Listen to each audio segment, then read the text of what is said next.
오늘의 문학 산책 주띵커와 함께합니다. 네이버 블로그 김종원 작가님과의 대화. 성장의 시선으로 살아가는 사람은 언제나 현재를 본다. 대부분 마찬가지다. 별로 기대를 하지 않았던 책이 갑자기 이슈가 되어 잘 팔리게 되면 아깝다. 계약할 때 내게 조금 더 유리한 조건으로 했을걸. 이라는 후회를 하게 된다. 그러나 그런 후회를 아무리 수천 번 반복해도 현실은 달라지지 않는다. 오히려 그때 모든 출판사가 퇴짜를 놨지만 이 출판사에서 책을 낼 수 있게 허락해줘서 덕분에 지금 이렇게 기분 좋은 현실을 맞이할 수 있네 라며 과거에 감사하는 게 자신의 미래를 위한 현명한 선택이다. 성장의 시선으로 살아가는 사람들은 언제나 시선을 돌아갈 수 없는 과거가 아닌 스스로 언제든 바꿀 수 있는 현재에 둔다. 현재의 시선으로 자신을 파악하고 현재의 가치로 미래를 구상한다. SNS에서 누군가 자신의 책이 잘 팔리고 있다고 하면 누군가는 10년 혹은 20년 전이라면 더 많이 팔렸을 텐데 라며 책이 팔리지 않는 현재를 비관한다. 하지만 나는 그런 과거 지향적인 생각은 아예 시동도 걸지 않는다. 오히려 책이 팔리지 않는 시대라서 나처럼 글에 재능이 없는 사람도 작가가 되어 책을 낼 수 있으니 이런 현실이 오히려 다행이라고 생각한다.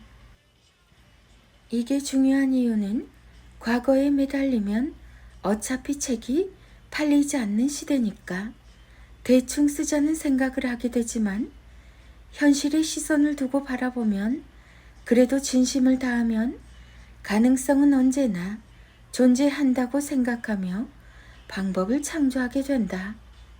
이미 지나간 과거에는 현실의 문제를 해결할 방법이 없다. 언제나 현실이라는 대지 위에 발을 올린 상태에서 목표 지점을 바라봐야 살아갈 길이 보인다. 어떤 분야든 모든 승부는 가능성이 여전히 존재한다고 생각하는 사람들과의 게임이다. 스스로 가능성이 없다고 생각하거나 과거에 매몰된 사람들은 경쟁자가 아니다.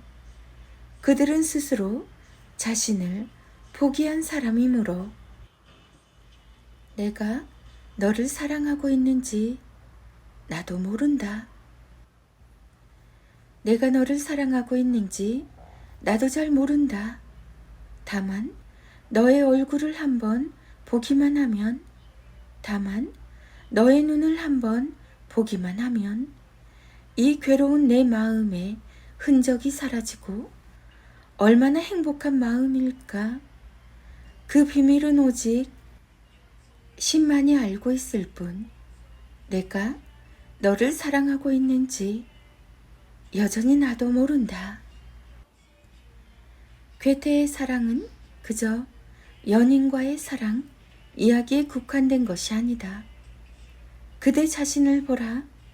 지금 내가 사랑하고 있는 일, 지금 내가 꼭 해야 하는 일, 왜 그걸 하지 않고 세상에 시킨 일의 삶을 투자하는가? 내 손길을 기다리고 있는 그 오래된 연인과도 같은 일을 지금 시작해보라. 그럼 모든 괴로운 마음도 사라지리라. 친구 때문에 학교 가기 싫어. 펑펑 운 15살 딸에게 40대 엄마가 건넨 이것. 저희 딸은 내향적이고 낯가림이 심해 반 아이들과 두루두루 잘 지내는 편은 아니었지만 초등학교 때까지는 친구 관계로 걱정할 일은 없었습니다. 그런데 중학교부터는 완전히 달라졌습니다. 초등학교와 달리 모두 새로운 얼굴이라 친구를 사귀는데 오래 걸릴 거라 짐작은 했지만 중2가 된 지금까지도 자주 연락하거나 놀러 다니는 친구가 한 명도 없어 보였죠. 그런데 아이도 점점 스트레스로 다가왔는지 한 번은 울먹거리며 이렇게 말하더라고요. 엄마, 난 왜 이렇게 친구가 없을까? 나한테 문제가 많은가? 이러다 평생 외톨이처럼 살면 어떡하지? 이제는 학교 가기도 싫어.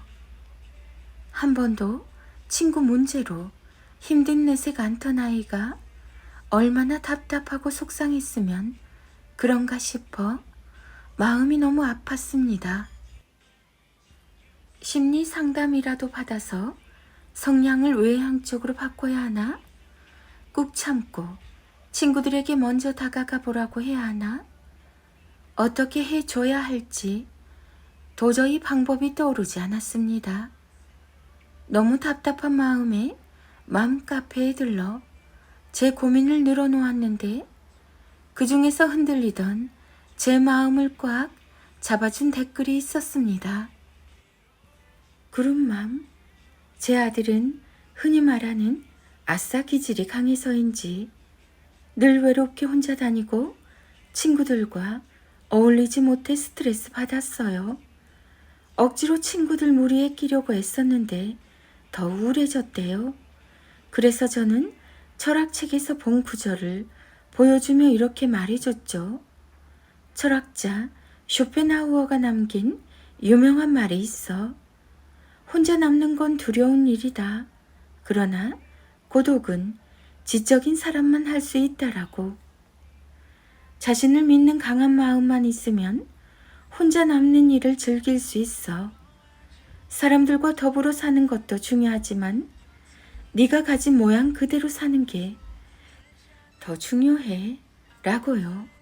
이제부터 친구 문제를 시작으로 아이 혼자 감당해야 할 고민들이 들이닥칠 거예요. 그때를 대비해서 아이 내면의 힘을 단단하게 키워주세요. 그래야 불안하고 혼란스러운 사춘기를 무사히 보낼 수 있을 거예요. 개밥바라기 별맘, 감사합니다. 큰 위로가 되었어요. 내면의 힘 단단해져 보겠습니다. 그날 밤 아이가 집에 오자마자 카페에서 본 글을 보여주었습니다. 아이도 위로가 되었는지 고개를 끄덕이며 이렇게 말하더라고요.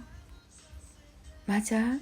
혼자 지내는 두려움 때문에 친구가 있어야 한다는 강박이 컸어. 그러다 나에게 문제가 있는 걸까 하는 착각으로 이어지고 스스로를 괴롭혔어. 그래서 내 마음이 아팠던 거야. 이제야 속이 후련한 걸. 그런데 엄마, 이 문장 참 좋지 않아? 내가 가진 모양 그대로 살면 된다는 거. 앞으로 다른 친구들이랑 비교되거나 주눅들 때 이 말을 떠올려야겠다. 철학 문장의 힘은 대단했습니다. 아이 혼자 오랫동안 끙끙 앓던 문제를 단숨에 해결해 주었지요. 그동안 철학은 아직 10대 아이와는 거리가 멀다고 여겼는데 철학이야말로 어른이 되는 첫 번째 관문인 사춘기를 겪는 아이들에게 삶의 무기나 다름없었습니다. 나는 모든 목숨을 걸지 않아. 대신 일상을 걸고 하지. 목숨은 한 번만 걸 수 있지만 일상은 매일 걸 수 있잖아. 나는 매일 점점 더 꿈에 가까이 다가서고 있어. 모든 것이 풍족할 때는 친구를 대하는 나의 태도를 점검할 수 있고 반대로 모든 것이 어려울 때는 나를 대하는 친구의 태도를 알 수 있습니다. 공부를 즐기면 교실이 천국이지만 억지로 공부하면 교실은 지옥입니다. 즐긴다는 생각으로 배우면 내가 머무는 모든 공간은 나만의 천국으로 바뀝니다. 청소년 철학 에세이 1위 도서. 너에게 들려주는 단단한 말 중에서 나라는 존재, 친구 관계, 공부와 성적, 꿈과 진로 등 인생 숙제들이 펼쳐질 때 철학은 삶의 나침반처럼 올바른 방향을 제시해 주죠. 누구나 혼란스럽고 불확실한 것들로 가득한 시간을 언제고 지나기 마련입니다. 중요한 것은 결국 그 불안의 시간을 딛고 훌쩍 더 큰 나로 성장할 수 있느냐 하는 일이겠지요. 다른 건 몰라도 이것 하나는 분명합니다. 스스로 답을 찾는 사람은 절망하는 법이 없다라는 것이죠. 버겁고 외로운 시기를 건너는 아이들에게 70가지의 빛나는 문장들을 보여주세요. 살면서 맞닥뜨릴 문제들을 해결해 나갈 단단함을 갖게 될 거예요. 그 하룻밤, 그 책 한 권, 그 한 줄이 인생을 바꿀지도 모른다. 니체. 김종원 작가님의 너에게 들려주는 단단한 말. 자녀들의 인문학 인력 낭송이 이어집니다. 김종원 작가님의 하루 한 장 365 인문학 인력. 아이의 삶을 구하는 것은 손가락의 예술입니다.